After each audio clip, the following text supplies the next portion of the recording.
COCOON is the first title to be released from Geometric Interactive, a studio created by Jeppe Carlson, who was the lead designer for Inside while at Playdead. And to be honest, I almost feel bad for even talking about that since, for me, it created a little bit of expectation on going into COCOON. But a lot of people loved Inside, including myself, so it's hard not to discuss the relevance here. Of course, this already puts a lot of weight on COCOON to try to stand out on its own, which is probably unfair, but maybe that was the point of the name and the original idea of the game. A cocoon being the starting point of metamorphosis into something new and different. The question, of course, is, does it succeed at that? Well, let's dive in and find out. In COCOON, you control what looks like a humanoid bug through different environments, each with puzzles to solve to continue moving forward. There are only a few mechanics in the game, the main one being you using these orbs through the environment to solve puzzles, but if you played The Witness, you'll recognize similarities in how it and COCOON eases you into the idea of how a puzzle works, and then continues to compound the difficulty of solving said problem with new ideas. It also has a few other puzzle mechanics like a drone that you have to solve a pattern to activate, but it's how you figure out the pattern that becomes the puzzle itself. You also then have to escort the drone to other locations where he will open new paths and those become more puzzles.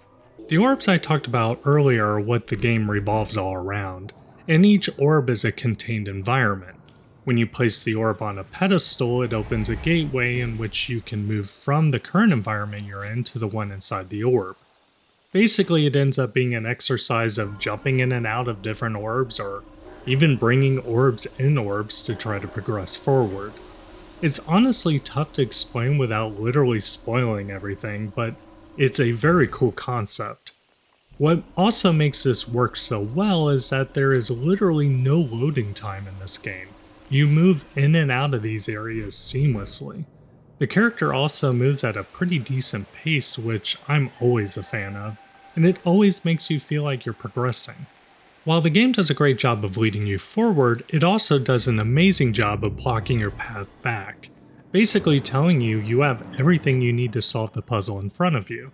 It is smart and a very welcome feature, since I could have seen myself backtracking for no reason if allowed, thinking I was missing something when I got stuck. There are bosses in this game, which honestly took me off guard when I first came upon them. There is technically no death in the game, but if you do get touched, you are thrown out of the boss's arena and you can just go right back in.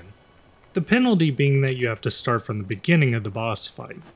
Much like moving between worlds, getting kicked from the arena is also really quick and seamless, so it doesn't feel like a burden, plus the bosses are not very difficult overall. COCOON attempts to tell the story through its set pieces and moments of you interacting with the world, and this is kind of where it fell flat for me. The game is absolutely gorgeous. Each set piece is unique, and it's kind of crazy all the animation they put into simple things like just a door opening.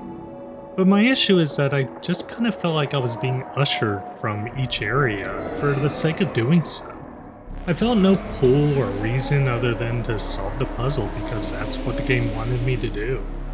I have no idea what the end goal was, and when I did get there, it just didn't hit for me in any way.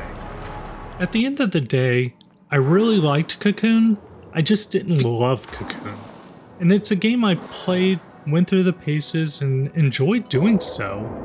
But it did not stick with me in any way, and this is where I kind of think the references to Inside can do it injustice, since my first thought going in was how that game continues to stick with me to this day. I know that is unfair to compare them, but that's why I also bring it up. So if you decide to play COCOON, just keep your expectations in check when doing so. Enjoy it for what it is and not for what it isn't. As far as recommending it, that's a little tougher. I played it on Game Pass, which if you have, I highly recommend checking it out. But it is a game that's only like 4 to 5 hours depending on if you get stumped on the puzzle, so I guess it just depends if you're okay with that and its $25 price tag.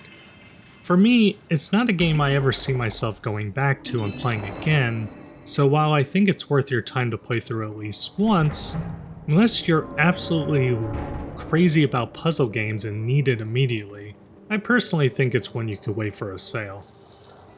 So have you played COCOON? What did you think about it? Let me know in the comments, and as always, thanks for watching, and please look forward to more videos from Switchover in the future.